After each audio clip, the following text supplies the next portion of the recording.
কয় লেখো 1 নম্বর, তুমি গিয়া সেখানে মোহাম্মদের প্রশ্ন করবা, ও মোহাম্মদ ইবনে আব্দুল্লাহ তুমি বলো ওই যুবক কারা, যেই যুবকেরা এক জালেম বাদশার ভয়ে, জালেম বাদশার অত্যাচারে গুহার মধ্যে গিয়ে আশ্রয় নিয়েছিল। তারা কতদিন ছিল, তাদের নাম কি, আর ওই বাদশার নাম কি, এটা কোন দেশের ঘটনা এবং কতদিন তারা গুহার মধ্যে ঘুমাইছিল, আর এই যুবকগুলো কতদিন জিন্দা ছিল, কখন তাদের মৃত্যু হয়েছে, বিস্তারিত এই ব্যাপারে মোহাম্মদরে জিজ্ঞাসা করবা। দেখবা মোহাম্মদ হাক্কা বাক্কা খায়া যাবে, জবাব দিতে পারবে না। এটা হলো 1 নম্বরের প্রশ্ন শিখাইয়া দিছে তারা। কয় 2 নম্বর, কয় 2 নম্বর আর একটা প্রশ্ন করবা, মোহাম্মদরে জিজ্ঞাসা করবা, মোহাম্মদ বলো তো আত্মা কি জিনিস, রুহু কি জিনিস, আমাদের একটা আত্মা আছে না নাই, এই আত্মা সম্পর্কে প্রশ্ন করবা, মোহাম্মদ উত্তর দিতে পারবে না। 3 নম্বরে আরেকটা প্রশ্ন করবা, মোহাম্মদ বলো ওই বাদশার নাম কি, যেই বাদশাহ সারা পৃথিবী ভ্রমণ করেছিল, সূর্যোদয় থেকে নিয়ে অস্তমিত, দক্ষিণ মেরু থেকে নিয়ে উত্তর মেরু, গোটা পৃথিবীটা যেই বাদশা, এমন কোনো জায়গা নাই যেই জায়গার মধ্যে ভ্রমণ করে নাই, ওই বাদশার নাম কি, সে কোন দেশের বাদশা, কোন দেশে আগমন করে, ওই বাদশার কথা জিজ্ঞাসা করবা। এই 3 প্রশ্ন করলেই মোহাম্মদ কাত হয়ে যাবে। পুলিশই শিখাইয়া দিছে কারা, ইহুদিরা। কারা শিখাইয়া দিছে, ইহুদিরা। কাদেরকে শেখায়, নজর বিন হারেস দাঁড়ায় একটা বক্তব্য দিছে, শোনো মদিনার ভিতরে একজন ইহুদিদের পণ্ডিত আছে, ইহুদিদের উপরে তো তাওরাত কিতাব নাজিল হয়েছে, আসমানি কিতাব, এদের কাছে আসমানি জ্ঞান আছে। ওই পণ্ডিতের নাম কাব বিন আশরাফ। তোমরা যাও, কাব বিন আশরাফ ও মক্কার একজন বড় লিডার, ইহুদিদের লিডার। ইহুদিরা ভালো না খারাপ, চরম খারাপ, এই যে ইসরায়েলিরা ইহুদিদের খালাতো ভাই আর কি। তো সবাই নজর বিন হারেস, তারপরে উকবা ইবনে আবি মুঈত, আরও কিছু কাফেরদের লিডারদের একটা টিম কাব বিন আশরাফের কাছে গেছে। বাড়ি কোথায়, মদিনায়। মদিনায় পরামর্শ আনতে গেছে, কেমনে মোহাম্মদের কি করা যাবে, সাইজ করা যাবে। আমাদের অনেকে দেখবেন আমেরিকা থেকে পরামর্শ আনে মুসলমানগো সাইজ করার, কেউ চায়না থেকে পরামর্শ আনে মুসলমানগো সাইজ করার, কেউ ভারত থেকেও পরামর্শ সাপ্লাই করে মুসলমানগো সাইজ করার। কিন্তু আমি তো কসম দিয়া বলতে চাই, যতই আমেরিকা দৌড়াও, যতই রাশিয়া দৌড়াও, যতই চীন দৌড়াও, যতই ভারত দৌড়াও, আরে মুসলমান তো কোনোদিন চীন আর ভারত আর ওই আমেরিকার উপরে ভরসা করে চলে না। মুসলমান চলে একজনের ভরসায়, চিল্লায় বলতে হবে তিনি কে, আরো জোরে বলেন তিনি কে। অতএব মুসলমান পেশি শক্তিকে কখনো ভয় করে না। গেছে কাব বিন আশরাফের কাছে, যা বলছে লিডার, কিও তোমরা এখানে কেন? মক্কার লিডাররা, এক লিডার আরেক লিডারে তো একটু সমীহ করে, বুঝেন নাই? মক্কার লিডাররা গেছে কোন লিডারের কাছে, মদিনার লিডারের কাছে। নবী কিন্তু তখনও মদিনায় যায় নাই, আর তারাও নবীর ওইভাবে ভালো করে চিনে না মদিনাবাসী। যায় কয় শোনো, এক মোহাম্মদ তো পেছ লাগাই দিতেছে আমাদের মক্কায়। কয় কি করে? কয় এই নতুন ধর্মের দাওয়াত দেয়, আমাদের ধর্মের মূর্তির বিরোধিতা করে। তো তুমি একটু পলিসি শিখাইয়া দাও, বুদ্ধি শিখাইয়া দাও, আমারে কিছু বুদ্ধি দাও, যেই বুদ্ধি কাজে লাগায়া মোহাম্মদরে দমন করতে পারি। কাব বিন আশরাফ কয় সেটা তোমাদের ধর্মের ব্যাপার, আমার তো কোনো সমস্যা নেই, আমার থেকে বুদ্ধি চাও কেন? কয় কাব তুমি জানো না, মোহাম্মদ যদি মাথা চাড়া দেয় সে আমাদের জন্যই শত্রু হয়ে দাঁড়াবে না, এক সময় তোমাদের জন্য শত্রু হয়ে দাঁড়াবে। অতএব তাড়াতাড়ি বুদ্ধি দাও, চারা গাছ থাকতেই তারে কি করে দিমু, দমন করে দিমু। পারবে? কথা বলেন না কেন, পারবে? মোহাম্মদের সাথে আছেন কে? আরো জোরে বলতে হবে কে? আল্লাহ। কাব বিন আশরাফ ডাক দিয়া বলেন, ও মক্কার লিডারেরা, তোমরা যদি মোহাম্মদকে দমন করতে চাও, আমি তোমাদেরকে 3টা পলিসি শিখাইয়া দেই। কাগজ কলম লাও, আমার পলিসিগুলো লেখা নাও, নোট করো। 3টা প্রশ্ন করবা মোহাম্মদরে, কারণ মোহাম্মদ ওহির কথা কয়, মোহাম্মদ আসমানের কথা কয়। আসমানি জ্ঞান যার আছে তারে ঠেকাইতে হলে আসমানি জ্ঞানের কোনো বিকল্প নাই। সে আসমানি জ্ঞান দিতেছে কারে? এই কাব বিন আশরাফ, ওই নজর বিন হারেস এবং উকবা ইবনে আবি মুঈতদেরকে। কয় লেখো 1 নম্বর, তুমি গিয়া সেখানে মোহাম্মদের প্রশ্ন করবা, ও মোহাম্মদ ইবনে আব্দুল্লাহ তুমি বলো ওই যুবক কারা,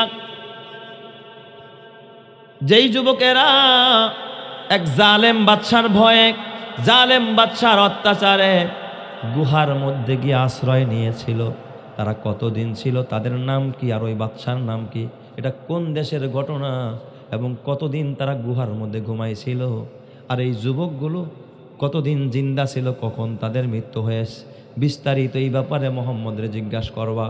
দেখবা মোহাম্মদ হাক্কা বাক্কা খায়া যাবে, জবাব দিতে পারবে না। এটা হলো 1 নম্বরের প্রশ্ন শিখাইয়া দিছে তারা। কয় 2 নম্বর, কয় 2 নম্বর আর একটা প্রশ্ন করবা, মোহাম্মদরে জিজ্ঞাসা করবা, মোহাম্মদ বলো তো আত্মা কি জিনিস, রুহু কি জিনিস? আমাদের একটা আত্মা আছে না নাই? এই আত্মা সম্পর্কে প্রশ্ন করবা, মোহাম্মদ উত্তর দিতে পারবে না। 3 নম্বরে আরেকটা প্রশ্ন করবা, মোহাম্মদ বলো ওই বাদশার নাম কি, যেই বাদশাহ সারা পৃথিবী ভ্রমণ করেছিল, সূর্যোদয় থেকে নিয়ে অস্তমিত, দক্ষিণ মেরু থেকে নিয়ে উত্তর মেরু, গোটা পৃথিবীটা যেই বাদশা, এমন কোনো জায়গা নাই যেই জায়গার মধ্যে ভ্রমণ করে নাই। ওই বাদশার নাম কি, সে কোন দেশের বাদশা, কোন দেশে আগমন করে, ওই বাদশার কথা জিজ্ঞাসা করবা। এই 3 প্রশ্ন করলেই মোহাম্মদ কাত হয়ে যাবে। পুলিশই শিখাইয়া দিছে কারা? ইহুদিরা। কারা শিখাইয়া দিছে? ইহুদিরা। কাদেরকে শেখাইয়া দিছে? কাফেরদেরকে। তার মানে ইহুদি, মুশরিক, কাফের, বেঈমান সব আপন ভাই ভাই, কথা ঠিক কিনা?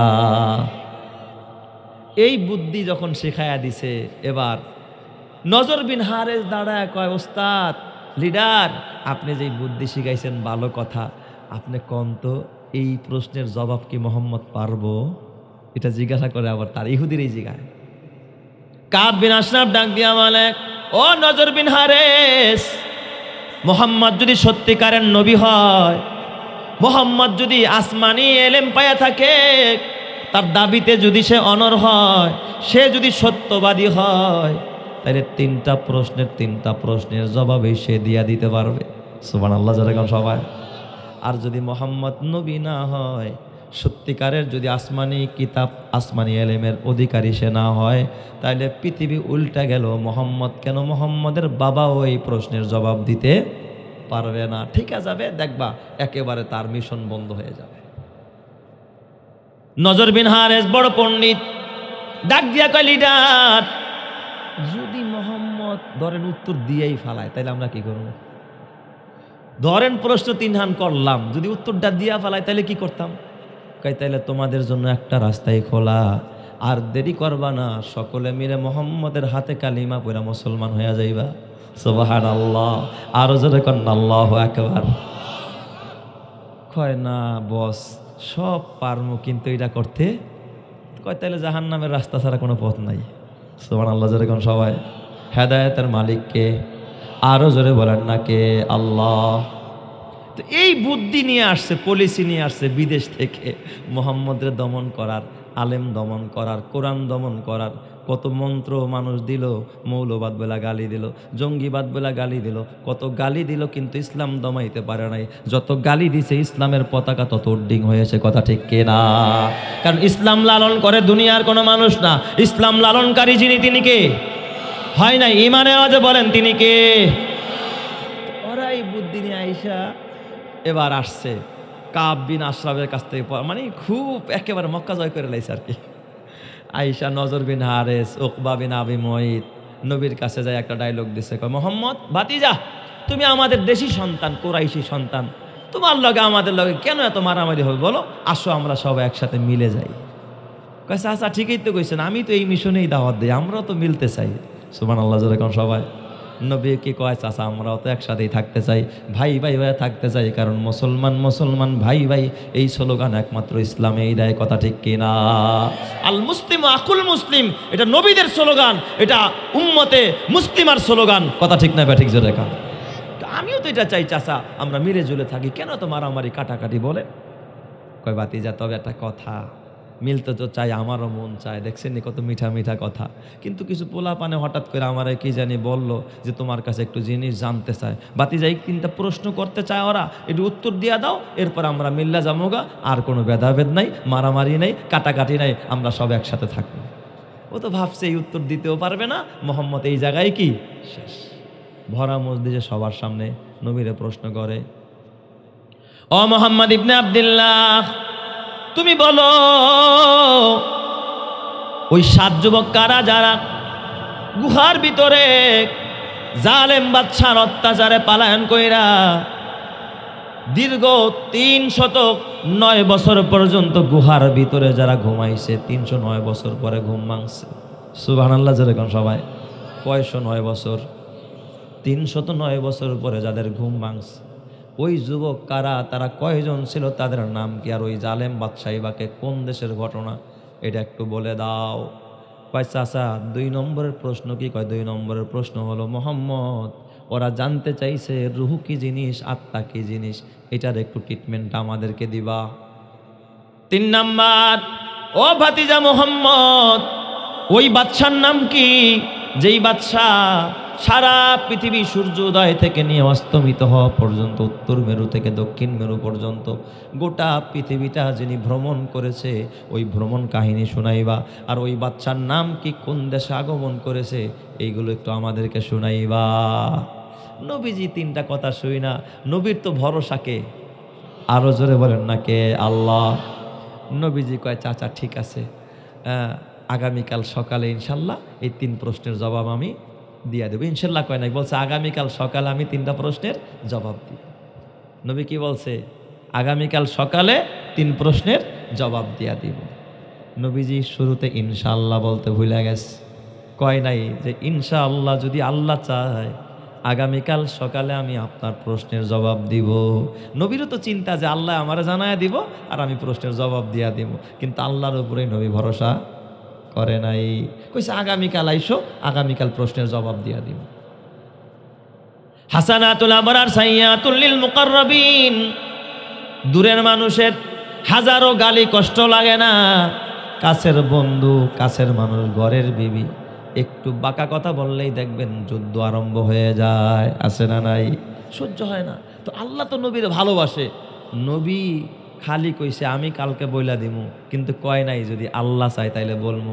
আল্লাহ না চাইলে নবীর ক্ষমতা আসেনি বলার? আছে ক্ষমতা? দেখেন এতটুকু শুধুমাত্র। আমরা যে কত কথা বলি, এই আপনার দাওয়াত, ঠিক আছে আসবো, এই কথা বলেন কিনা আপনারা? অনেকে ইনশাল্লাহ বলে না। ডেলি যে কত ইনশাল্লাহ আপনি ছাড়লেন, তাহলে আপনার কি পরিমাণ শাস্তি হওয়া দরকার? নবী শুধু ইনশাল্লাহ কথাটা বলে নাই, বলছে আগামীকাল সকালে বলবো, আপনারা আইসেন, শেষ। আল্লাহ এই জিবরাইল এদিকে আয়। কি আমার নবী? সে বলে কালকে কইব, এই জিবরাইল তুই আমার নবীর কাছে যাবি না। দেখি আমার নবী কেমনে কয়। সুবহানাল্লাহ যেরকম সবাই। জিবরাইল আটকায় দিছে কে? আল্লাহ। জিবরাইল তুমি আমার নবীর কাছে যাইবা না, দেখি আমার হাবিব কেমনে প্রশ্নের জবাব দেয়। বড় বিপদে পড়ে যাবে আমার নবী। পরের দিন সকালবেলা কাফেররা দল বেঁধে সবাই আসছে নবীর কাছে প্রশ্নের জবাব নেওয়ার জন্য। আইসা এবার নবীর সামনে আইসা কয়, মোহাম্মদ কই তোমার প্রশ্নের জবাব দাও। নবী তো মনে মনে ভাবছিল রাতের বেলায় জিবরাইল আসবার বলে দিব, কিন্তু জিবরাইল তো আসে নাই। জিবরাইল আশা বন্ধ করছে কে? আরো জোরে বলেন না কে? আল্লাহ। আল্লাহ জিবরাইলের আশা বন্ধ করে দিচ্ছে। এখন সবাই আসতে, এখন তো জবাব কেমনে দিবে? নবী তো এই জবাব জানেন। কয় মোহাম্মদ কথা বলো না কেন, জবাব দাও। কয় ঠিক আছে আগামীকাল আইসেন, আজকে না কালকে দিব। তখনও নবী কয় না ইনশাল্লাহ কালকে দেব। দ্বিতীয় দিনও নবী ইনশাল্লাহ কয় না।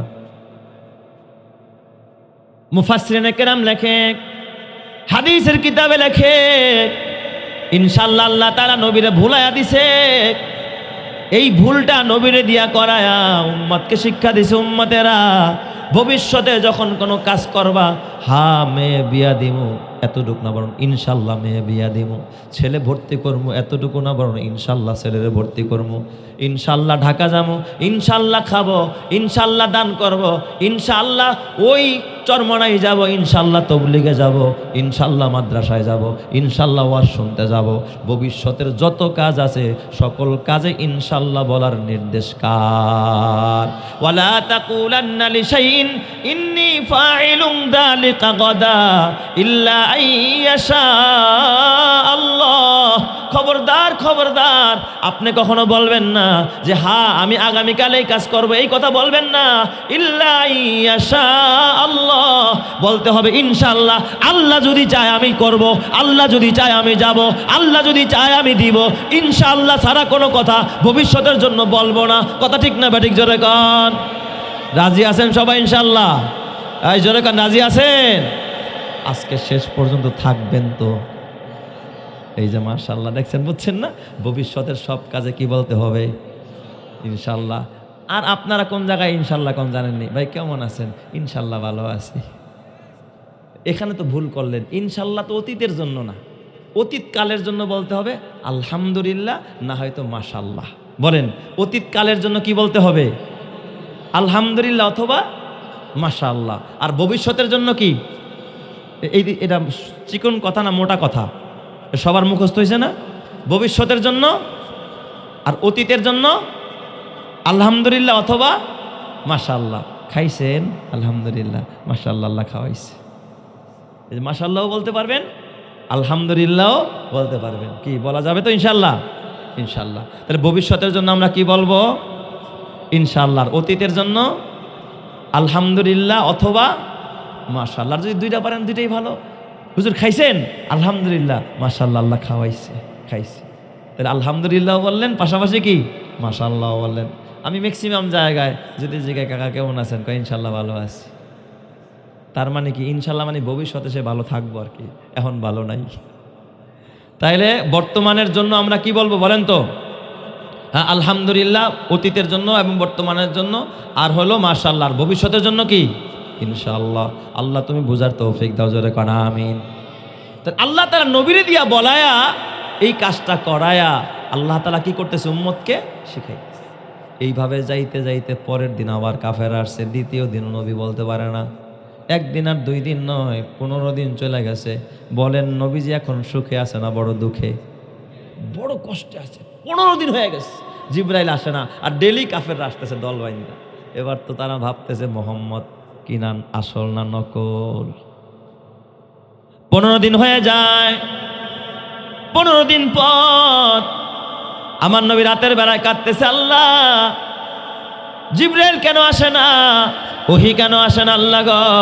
যেই জিবরাইল আগে সকালেও আসতো, বিকালেও আসতো, ঘন্টার পর ঘন্টা জিবরাইল আমার পাশে বসে থাকতো, আর আজকে 15 দিন হয়ে যায় জিবরাইল আসে না। তাহলে বোঝা গেল জিবরাইল নিজের মতে চলে না, জিবরাইল চলে একজনের মতে। তিনি কে? আরো জোরে বলতে হবে, তিনি কে? আল্লাহ। একটা মাঝখান দিয়ে কথা বলি। একদিন জিবরাইল আমিন দেখেন নবী কাঁদতেছে, নবীজি কাঁদতেছে। এই ঘটনার সাথে সম্পৃক্ত না, আলাদা একটা ঘটনা। জিবরাইল দেখেন নবীজি কাঁদতেছে। জিবরাইল আমিন ডাক দিয়া বলে, ইয়া রাসূলুল্লাহ, ইয়া হাবিবাল্লাহ, মা ইউবকিকা। নবীজি কোন জিনিস আপনারা কাঁদায়? কাঁদেন কেন? নবী আপনার চোখে পানি কেন? নবীজি ডাক দিয়া বলেন, ও ভাই জিবরাইল, আপনি কি কখন কাঁদেন না? লোকে আর নবী উত্তর দেয় কি? নবীজি পাল্টা তারে প্রশ্ন করছে, এই ভাই জিবরাইল, আমি কেন কাঁদি জিগাইলেন, আপনি কি কোনো সময় কাঁদেন না? উল্টা জিবরাইল কি করছে? প্রশ্ন করছে, আমি কেন কাঁদি আমারে জিগাইলেন? আমি জিজ্ঞাসা করি, জিবরাইল আপনি কি কখনো কাঁদেন না? আপনারে কি কখনো আল্লাহ কাঁদায় না? আপনি কি কখনো কাঁদেন না? জিবরাইল আমিন জবাব দেয়, ইয়া রাসূলুল্লাহ, ইয়া হাবিবাল্লাহ, যেদিন আল্লাহ তাআলা জাহান্নাম বানাইছে ওই দিন থেকে আমি জিবরাইলের চোখের পানি বন্ধ হয় না। নবীজি কয়, ভাই জিবরাইল আপনি তো জাহান্নামে যাবেন, আপনি কেন কাঁদেন? জিবরাইল ডাক দিয়া বলে, নবীজি বান্দারা আপনার উম্মতেরা তো জাহান্নাম দেখে না। যদি ওরা জাহান্নাম দেখতো, ওরা দুনিয়ার ভিতরে হাসতে পারতো না, ওদের দাঁত বের হইতো না, ওরা ঘর করতো না, ওরা বাড়ি করতো না, ওরা চিন্তায় চিন্তায় বেহুশ হয়ে ওরা মারা যাইতো। চিৎকার মেরে কন্যা আল্লাহু আকবার। এই জাহান্নামের আগুন কেমনে সহ্য করবো রে বাবা? তাইলে বলেন তো, আমাদের আখিরাতের চিন্তা করার দরকার আছে না নাই? এই যে কষ্ট করে বসে রয়েছেন, বিনিময়ে যেন আল্লাহ তাআলা জাহান্নামের আযাব থেকে বাঁচায় দেয়। জোরে কান আমিন। আরো জোরে বলেন না আমিন। 15 দিন পর জিবরাইল আসছে। এবার নবীজি এমন খেপাটা খেপছে, পারে না যে জিবরাইলে ধরে মারবে, এমন একটা ভাব নবীজি। ভাই জিবরাইল ডেলি আইসা বসে থাকেন আমার কাছে ঘন্টার পর ঘন্টা, আজকে 15 দিন হয়ে গেছে আপনি আমার কাছে আসেন না, ঘটনাটা কি এতদিন আসলেন না কেন? জিব্রাইল প্রশ্ন করা আরম্ভ করছে।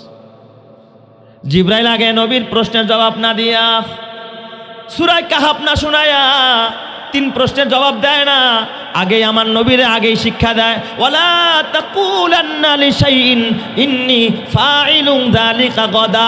হে নবী, আর কখনো কাউকে এইভাবে প্রতিশ্রুতি দিবেন না যে আগামীকাল আমি তোমারে বলে দিব, আগামীকাল এটা দিব, আগামীকাল এটা করব, ইল্লা আইয়াশা আল্লাহ।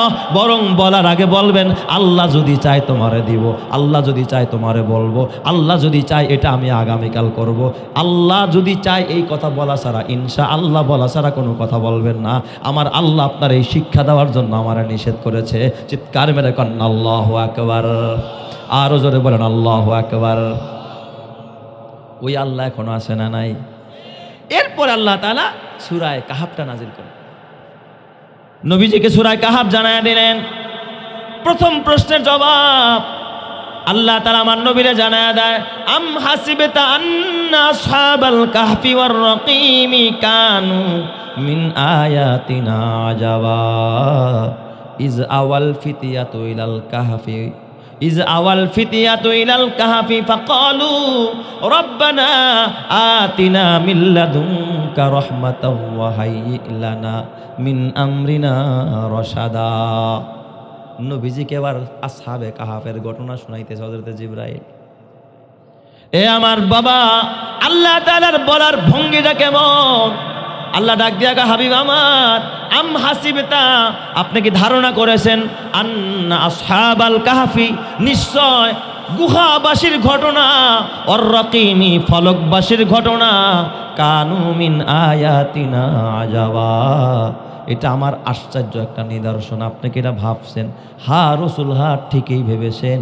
এটা আমি রবের দেওয়া আশ্চর্য এক নিদর্শন, আমার দেওয়া এক আশ্চর্য নিদর্শন আপনাকে দান করলাম। চিৎকার মেরে কন্যা আল্লাহু আকবার। আমার আল্লাহর নবী কয়, আইনানে লা তামসুহুমান নার, আইনুন বাকাত মিন খাশিয়াতিল্লাহ ওয়া আইনুন বাতাত তাহরুসু ফি সাবিলিল্লাহ। আল্লাহর নবী কয়, ওই 2 চোখ কখনো জাহান্নামের আগুনে স্পর্শ করবে না। ওই চোখ যেই চোখ আল্লাহর ভয়ে কাঁদে, আর দ্বিতীয় নম্বর ওই চোখ যেই চোখ আল্লাহর ভয়ে জাগ্রত থাকে, পাহারা দেয়। এই আসহাবে কাহাফের লোকেরাও তারা জাগ্রত রয়েছে ঈমান বাঁচানোর জন্য। ঠিক না বেঠিক জোরে কোন? গুহার মধ্যে ঘুমাইছে শুধু ঈমান বাঁচানোর জন্য। এই আমার বাবা, তুমি আমি পেট বাঁচানোর জন্য মেহনত করি, সন্তান বাঁচানোর মেহনত করি, দল বাঁচানোর মেহনত করি, জমিন বাঁচানোর মেহনত করি, ব্যবসা বাঁচানোর মেহনত করি, ঈমান বাঁচানোর মেহনত তোমার আমার মধ্যে নাই। কথা ঠিক না বেঠিক জোরে কোন? এই জন্য হাতে পায়ে ধরে বলা যায় রে বাবা, আবু বকর সিদ্দিক রাদিয়াল্লাহু তাআলা আনহু, নবীজির এত বড় কাছের মানুষ হযরতে আবু বকর, যেই আবু বকর সিদ্দিক রাদিয়াল্লাহু তাআলা আনহু অন্তিম মুহূর্তে যখন আবু বকর মারা যাবে রে বাবা, দেখেন না কথাটা বলে বিদায় নেব, আর সময় আমি আপনাদেরকে নষ্ট করব না। আবু বকর সিদ্দিক যখন মৃত্যুর শয্যায়, মৃত্যুর বিছানায়, হযরত আবু বকর, আল্লাহর নবীর সাহাবী আবু বকর, নবীর বন্ধু, নবীর শ্বশুর, মা আয়েশার বাবা। আবু বকর বলে, আমার আয়েশা কোথায়? আমার আয়েশারে আমার কাছে ডাকো। মা আয়েশা কিন্তু নবীর স্ত্রী, কিন্তু আবু বকরের কি মেয়ে। মেয়েরা ডাকতেছে, আমার মা, আমার আয়েশা কোথায়? আমার আয়েশার আমার কাছে ডাকো। আবু বকরের ইন্তেকালের সময় মা আয়েশা সিদ্দিকা বাবা আবু বকরের কাছে আসলেন। আবু বকর সিদ্দিক হাতটা বাড়ায় দিয়া ডাক দেয়া, আমারে ও আয়েশা, আমার নবীর ইন্তেকালের সময় তুমি আমার নবীর পাশে ছিলা, আমি আবু বকরের ইন্তেকালের সময় আমি তোমার পাশে চাই, তুমি দূরে যাইও না। সুবহানাল্লাহ জোরে কোন সবাই। এই কথা শুই না মা আয়েশা কাঁদতেছে, মেয়ে কাঁদতেছে, বাবাও কাঁদতেছে। আবু বকর ডাক দিয়া বলে, মা কেঁদো না, কুল্লু হাইয়িন মাইত, সবাইকে মরতে হবে রে আয়েশা। তবে আয়েশা রে, আমি মরার আগে তোমারে 3টা নসিহত করে যাই রে আয়েশা। কি ওসিয়ত বলেন বাবা? আয়েশা, আমি দেখেছি নবীর ইন্তেকালের সময় তোমার উরুর উপরে আমার নবীর মাথাটা ছিল। নবীর যখন ইন্তেকাল হয়, রুহুটা যখন বের হয়, ওই সময় তোমার উরুর উপরে আমার নবীর মাথাটা ছিল। ও মা, যেই জায়গায় আমার নবীর মাথাটা রাখছো, আমি আবু বকরের মন চায় ওই জায়গার মধ্যে আমার মাথাটাও তুমি রাখো। আমি আমার নবীর তরিকায় মরতে চাই। আমার রুহটা যেন ওইভাবেই কবজ হয়। আয়েশা বলো রক্ষা করবানি? মা আয়েশা হাউমাউ করে কান্না ফেললেন। বাবার আবদার, উইঠা আয়েশা বাবার মাথাটা মা আয়েশা মেয়ের উরুর উপরে বাবার মাথাটা শোয়া দিলেন। মাথার মধ্যে কপালের মধ্যে হাত বোলায় মা আয়েশা কাঁদতিস। এ আমার বাবা যেই চোখ আল্লাহর ভয়ে কাঁদে ওই চোখ জাহান্নামে যাবে। এ যুবক ভাই, তোর হাতে পায়ে ধরে বলে যায় বাবা গেল খালি হাত, দাদা গেল খালি হাত, তুমিও যাইবা খালি হাত। নবী আমার নবীর সাহাবী আবু বকর আয়েশার ডাক দিয়া, আয়েশা আমার 2 নম্বরের নসিহত, আমার 2 নম্বরের তোমার কাছে ওসিয়ত হলো মা, এই যে আমি যে আমিরুল মুমিনিন ছিলাম, রাষ্ট্রীয় তহবিল থেকে একটা উট আমার দেওয়া হয়েছে বাহন হিসাবে। মাঝে মাঝে দুধও আমি পান করতাম। এটা রাষ্ট্রীয় সম্পদ, আমি মরে গেলে তুমি দায়িত্ব নিয়ে উটটা রাষ্ট্রীয় কোষাগারে বাইতুল মালে ফেরত দিয়া দিবা। এটা আমার ঘরে রাখবা না, ওমরের কাছে পৌঁছাইবা, খলিফাতুল মুসলিমিনের কাছে পৌঁছাইয়া দিবা। জোরে কোন সুবহানাল্লাহ। আমার 3 নম্বরের নসিহত। 2 নম্বরে আরেকটা নসিহত, আমার ঘরে একটা দাসী, একটা গোলাম ছিল, যেই গোলাম আমার সফরে চলতো, বিভিন্ন দাসীয় কাজে সময় দিত, এই গোলামটারেও তুমি ফেরাইয়া দিবা। আর 3 নম্বরের শেষ নসিহত, মারে আমি আবু বকরের নতুন কাপড় দিয়া কাফন পড়াইবা না, বাজার থেকে নতুন কাপড় কিনবা না, আমি আবু বকরের একটা পুরান জামা দিয়া আমি আবু বকরের তুমি দাফন করাইয়া দিবা। এই কথা শুই না মা আয়েশা হাউমাহু করে কান্দা, আব্বাজান কেন গো, আপনাকে নতুন কাফন পড়াবো না। ডাক দিয়া বলে, আয়েশা তুমি তো জানো না, ও আয়েশা নতুন জিনিস জীবিতদের জন্য বেশি দরকার, আমি মুর্দা হয়ে গেলে মরে গেলে তো নতুন জিনিস আমার দরকার নাই, ওটা জীবিতদেরকে দিয়া দিও। পুরান একটা জামা পড়ায় আমি আবু বকরের কবরে রাইখা দিও। চিৎকার মেরে কন্যা আল্লাহু আকবার। এরপর আমার আবু বকর ডাক দিয়া বলে, ও আয়েশা তুমি একটু আলীরে ডাকাও। আলীরে ডাকানো হলো। আলীরে ডাক দিয়া বলে, আলী তোমার কাছে আমি একটা ওসিয়ত করে যাই। আলী রে 2টা কথা বলবো।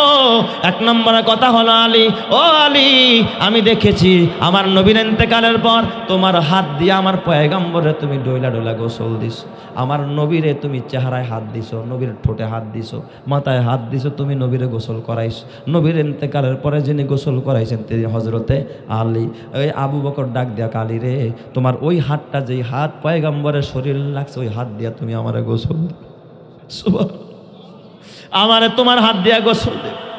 আরেকটা কাজ করবা আলী, আমার জন্য তো নবীর ডান পাশে জায়গা রাখা, নবীর রওজার পাশেই আমার জায়গা রাখা, আমারে আগেই কবরে নামাইবা না, আমার লাশটা উপরে রাইখা নবীরে সালাম দিয়া জিজ্ঞাসা করবা আপনার গোলাম আসছে, আপনার গোলামটারে আপনার পাশে শোয়ার অনুমতি আছে কিনা। যদি নবী অনুমতি দেয় নিচে নামাইবা, আর অনুমতি না দিলে আমি আবু বকরের অন্য জায়গায় জান্নাতুল বাকিতে কবর দিবা। আমার নবীর পাশে কষ্টের কারণ হব না। আমার নবী যদি আমার প্রতি নারাজ হয়ে থাকে, আমার এই নবীর পাশে দাফন করবা না। অমনি হযরত আলী এই ওয়াদাও পালন করলেন। আবু বকরের ইন্তেকালের পর লাশটা যখন নবীজির রওজার পাশে নিয়ে সালাম দিয়া নবীকে জিজ্ঞাসা করেন, অমনি কবর থেকে আওয়াজ আসছে, এ আলী দেরি করিস না, আমার বন্ধু আবু বকরের তাড়াতাড়ি আমার কাছে পাঠায়া দে। চিৎকার মেরে কন্যা আল্লাহু আকবার।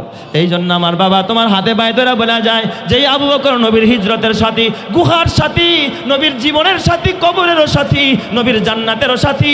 তোমরা যদি ওই আলেমের সাথী হইতে চাও, আবু বকরের সাথী হতে চাও, নবীর সাথী হতে চাও, আলেম নবীর ওয়ারেস, এ বাবা নবীদের ওয়ারেস আলেম ওলামা, এই ছাত্ররা নবীদের ওয়ারেস, কোরআনের ছাত্ররা নবীর ওয়ারেস, এদেরকে মহব্বত কইরা, এদেরকে ভালোবাসা, যদি ভালোবাসার প্রমাণ দিতে পারো কিয়ামতের ময়দানে, আলেমের সাথে তোমাকে আমাকে জান্নাতি বানাবেন কে? আল্লাহ।